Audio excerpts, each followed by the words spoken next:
Well, what happened was I saw a report of a study, a Harvard study, on the news, and the study was about the effects of co-sleeping when in infancy, and then were there negative effects, or what were the effects when the children were 2 or 3, like toddler age. And so the idea was that it would have negative effects. And the reason the study was all over the news was because it didn't have any effect. It had 0 effect. So it didn't show anything negative. Well, that was not a surprise to me. So I thought, well, that really spoke to our society, American society's worry about co-sleeping, and we're very different than other industrialized countries. I interviewed 51 parents, both moms and dads, which makes my study unique because no one has really looked at fathers' perspectives on co-sleeping. Co-sleeping's mostly been studied among infants and their moms.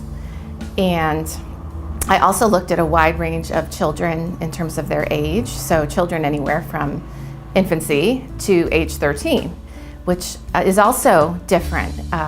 Again, like I said, most studies focus on infancy and little kids, toddlers. And I defined co-sleeping very broadly, so it's not just bed sharing. That's a form of co-sleeping, but I wanted to know what is going on in terms of other kinds of variations of co-sleeping, like sharing a room sharing. So, those kids who sneak in the parents' room and sleep on the floor, and then the parents, because they're not allowed in the bed, and so the parents wake up and they are like, oh, my child's on the floor. Or parents who sleep in their children's room, or children who sleep together, which was a really big surprise that I found a fair number of families with that. And so I interviewed a range of parents of different income levels, different occupations, different levels of education. And so it was a much broader range of families than would be typical in the literature. There were a lot of surprises. One of the biggest surprises was that roughly half the parents I interviewed were co-sleeping, but they did not want to be co-sleeping.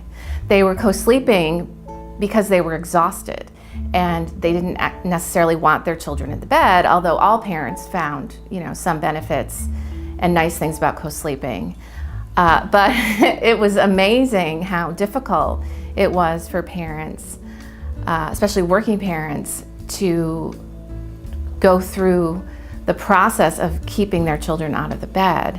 And also another surprise was that many parents had children in the crib when they were infants and didn't have any trouble. But then when the kids got older, they wanted to sleep with mom and dad. And some of them slept in the bed sometimes.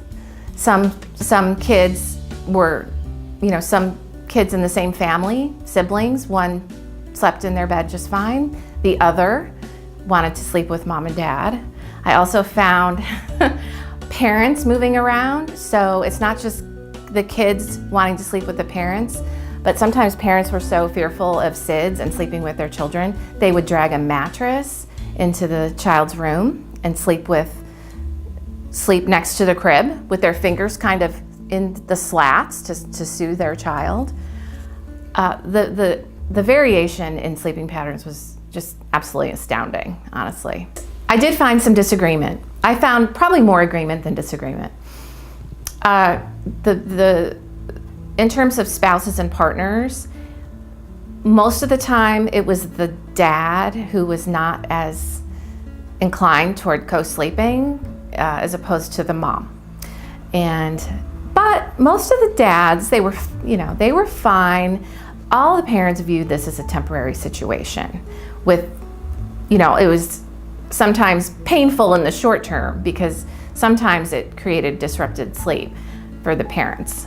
But the gains they felt, to be close to their children. A lot of them viewed the time with their children co-sleeping or in the mornings or in the evenings as quality time. You know, busy parents don't have a lot of time, especially dads, to spend with their children, and they would play, they would watch a video, they would cuddle. All the parents mentioned cuddling and snuggling as one of the primary benefits of sleeping with their children.